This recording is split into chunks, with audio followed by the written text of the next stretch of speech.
Merci beaucoup à Renato Seidel pour cette invitation et pour cette mise au travail autour de ce thème de la ruine. En clinique, le terme de ruine est indissociable de la mélancolie. Il condense les idées d'inutilité, d'incurabilité, de culpabilité et d'indignité. La ruine, c'est la perte de toute valeur, devenir inutile, être condamné de la faute d'avoir perdu tout l'or qu'on avait dans les mains. La ruine, c'est être indigne. Confronté à la menace de la ruine, dont le verdict, c'est la ruine, et plus souvent un constat singulier, mais pas que, j'entends bien, nous savons que le suicide s'envisage de manière organique, un rouage plutôt qu'un nouage qui inexorablement précipite le sujet vers la mort. Lorsque nous repérons cela en clinique, le maniement est délicat. Face à la menace de ruine, face au vécu d'être ruiné, le sujet vacille avant de pouvoir en extraire une dimension que je nomme castratrice qui peut structurer. Or, il est des situations où cela ne s'organise pas, au-delà même des structures. C'est dans les situations que Babette Hamel et Nelson Feldman ont isolé, il y a quelques années, dans ce séminaire, la position mélancolique dans l'hypermodernité. Séminaire qui date de 2015-2016. Je trouve toujours intéressant de préciser que c'est avant la période du Covid.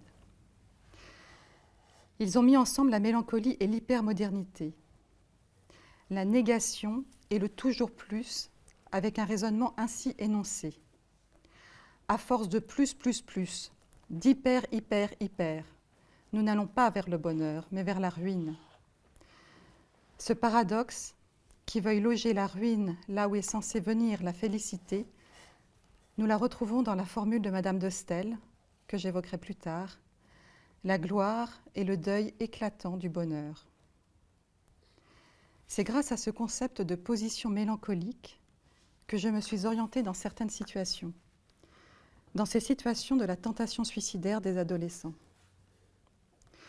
Je rencontre la mère de Barbara, veuve depuis une dizaine d'années, à la demande d'un membre de sa famille médecin. « S'il vous plaît, recevez cette mère, elle va mal. Sa fille a été placée parce qu'elle prétend que son grand frère a abusé d'elle. Je connais la famille, je n'y crois pas. » Lorsque je reçois Barbara, qui a alors 15 ans, elle a le regard franc. Elle parle volontiers de ce qui fait le quotidien de sa vie d'adolescente pour sa scolarité et sa passion pour le basket. Cette attitude tranche lorsque nous abordons le thème de ce qui lui vaut des contacts avec les services sociaux. Je perds le regard franc. Elle se replie sur son siège. Elle aura cette formule. Je dis que c'est mon frère car je ne peux pas dire qui c'est. Et le gouffre s'ouvre. Le grand frère de 12 ans, son aîné, est estomaqué. La petite princesse, cette dernière petite sœur qui vient après 3 frères, le dénonce. Il se prête docilement à l'investigation, l'enquête, la procédure. Barbara insiste, avec une consistance variable, mais ne trouve pas d'autre formule. Je ne peux pas dire qui c'est. Au moment de retranscrire le cas, j'entends l'équivoque. Je ne peux pas savoir. Je ne peux pas savoir qui peut savoir. Ce point est d'importance. Elle livre son énigme au monde extérieur à elle. Elle convoque aussi celui qui pourrait en dire quelque chose, celui qui pourrait savoir. Et puisqu'elle ne peut pas dire qui c'est, elle donne le nom de son frère, un roc dans la famille qui soutient sa mère dans son veuvage, l'homme le plus solide qu'elle connaisse, à n'en pas douter. Les services sociaux vont s'enflammer sur cet énoncé. Ils retirent la garde à la mère et placent Barbara en foyer. Ils ont en effet très tôt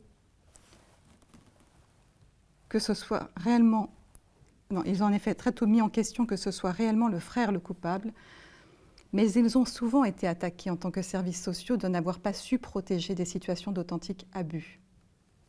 Ils mettent en avant que si ce n'est pas ce frère-là, cela peut être un autre frère. J'entends l'équivoque de la fable de loup et de l'agneau. Si ce n'est toi, c'est donc ton frère, c'est donc quelqu'un des tiens, car vous ne m'épargnez guère, vous, vos bergers et vos chiens. Est-ce que cela pourrait être un des hommes que la mère a ou peut avoir dans sa vie, Ils ordonnent également que les rencontres que j'ai avec Barbara cessent. Ce ne peut pas être vous puisque vous intervenez à la demande de la famille que l'enfant accuse d'inceste. Néanmoins, la mère, elle, se saisit de notre rencontre. Elle m'appelle régulièrement pour me faire part des suivis, des hospitalisations en pédiatrie, de la poursuite de l'expertise psychiatrique qui a été demandée, jusqu'à la décision de classement et de la décision de retour au domicile familial. Madame fait en sorte que ce retour soit gai, prépare le plat préféré, donne son accord pour un changement de chambre dans la fratrie. Ce sera gai. Le lendemain de son retour pourtant, Barbara se présente aux services sociaux. Elle se montre plus affirmative. Cette nuit, elle dit « Mon frère m'a violée ». Garde à vue immédiate du frère, retour immédiat en foyer. Le frère est rapidement relâché et peut reprendre ses brillantes études. Cela n'empêchera pas la scène traumatique de la police qui se présente à domicile et qui menotte le frère devant sa mère et les frères. Une expertise de crédibilité est ordonnée. Il n'y a pas de matérialité des faits retrouvés. Les versions changent. Les faits reprochés sont incompatibles avec l'architecture, ne serait-ce que cela, de la maison. Mais la déflagration continue pendant des années. L'acculation du grand frère le retient dans ses demandes d'emploi. La mère ne parvient plus à travailler non plus. La maison familiale doit être vendue. C'est la ruine. Spectatrice de cette descente aux enfers, de nombreuses questions. Sommes-nous du côté de la clinique du traumatisme, d'une enfant victime authentiquement d'inceste ou d'un abus plus ancien dont le récit est impossible et qui est déplacé? Sommes-nous dans la psychose que nous appelons la folie, un délire sur fond oedipien, ou dans une économie perverse du sujet, si je mets en perspective l'effroi que ces dénonciations ont eu comme effet pour le frère, pour la mère, pour les autres frères tout autant? Comment trancher? Comment, face à une enfant, oser la question de la perversion? La question de la ruine n'a-t-elle pas son origine dans cet insondable choix du sujet qui, au joint le plus intime de son être, décide de ruiner, d'être ruiné ou d'être objet de ruine? Cette monstration, tout détruire puisque personne ne comprend, n'est-elle pas influencée par une série de traumatismes, ou par une série d'énigmes qui l'amènent vers une solution perverse? La tentation de trouver une raison au mal-être énigmatique de cette adolescence aurait-il été, à ce moment-là, un peu trop écouté, un peu trop pris au sérieux, et mal entendu sur la scène dont il est issu?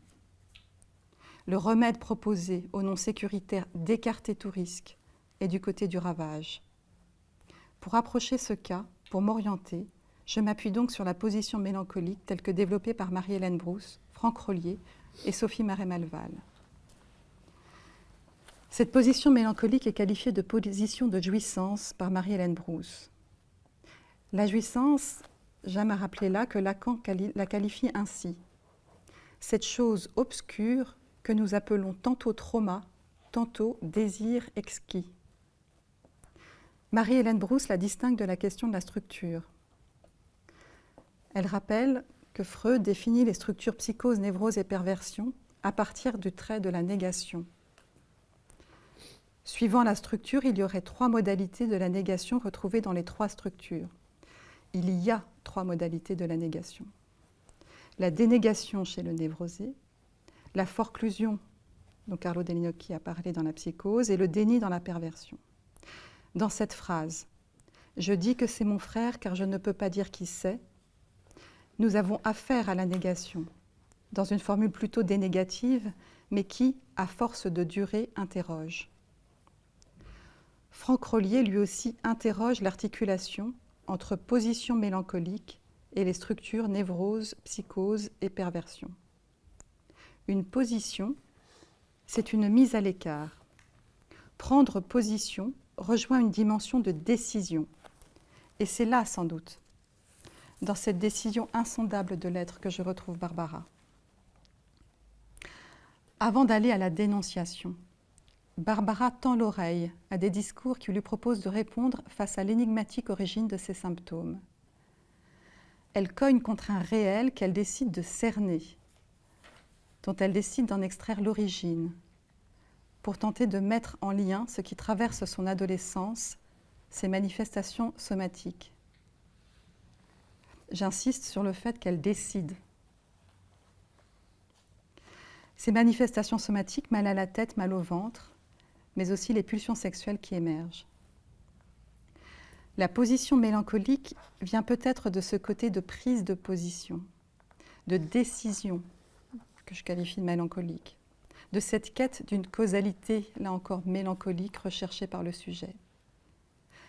Dans la logique du fantasme, Lacan précise « L'autre, à la fin des fins, et si vous ne l'avez pas encore deviné, l'autre là, tel qu'il est là écrit, c'est le corps. » Quel autre a marqué ce corps chez Barbara? Comment déchiffrer cet écrit? Barbara va adresser cette question sous forme d'en montrer quelque chose, en particulier des symptômes physiques, à son entraîneur de basket.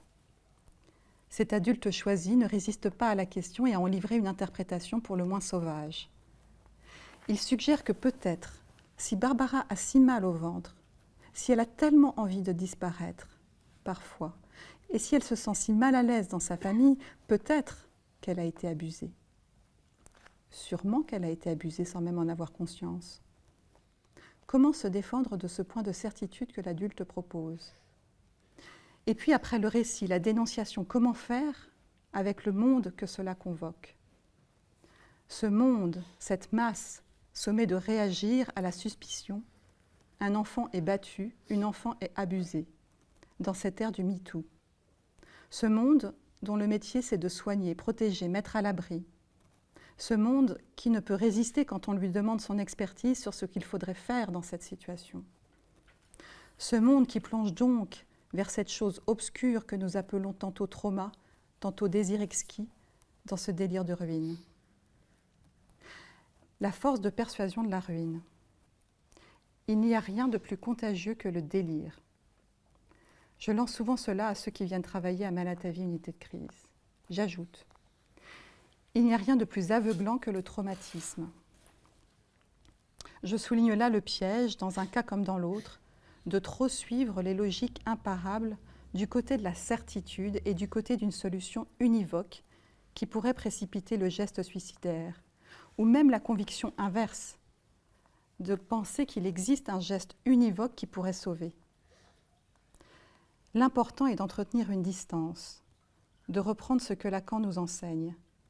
Méfiez-vous de comprendre. La position mélancolique de Barbara pourrait aussi se loger dans cet événement douloureux, l'ombre d'un enfant qui n'a jamais vécu, qui devait naître après elle. La mort est survenue in utero. L'enfant est mort alors qu'il était parfait, selon les mots de la mère.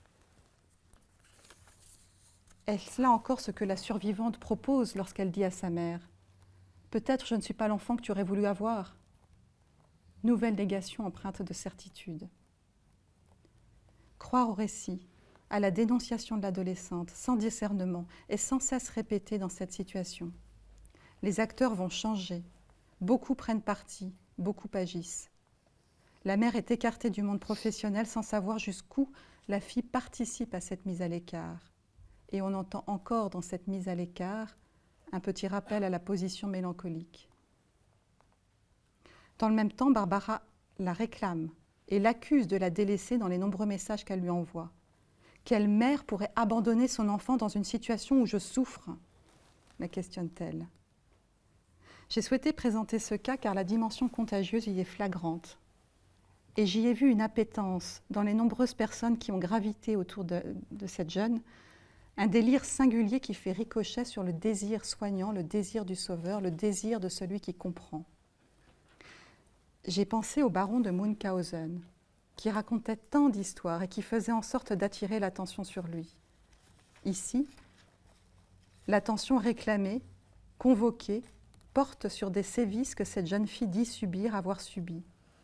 Et comme le baron de Munchausen et de son rapport à la négation, nous oscillons entre les structures. Cette position mélancolique néanmoins et cette appétence pour la victime à sauver m'a paru faire contagion dans nos réalités collectives ou dans de nombreuses prises de parole. Il y a d'abord l'idée de choquer. Cela nous mène à la question. Où identifions-nous ce thème de ruine dans nos réalités collectives ? La question de la fin des temps, Nostradamus, catastrophe, guerre, famine n'est pas nouvelle. Franck Rolly avait déjà souligné un constat. C'est de faire des images de l'horreur un spectacle permanent, livré à la pulsion scopique des sujets parlants sans laisser le temps à la parole et à la réflexion. En lieu et place des images, des récits comme celui de Barbara sont régulièrement épinglés. À cette évocation, les faits divers sont légion. J'ai failli en citer quelques-uns, puis je me suis dit que j'allais finalement vous choquer vous aussi, donc j'ai renoncé.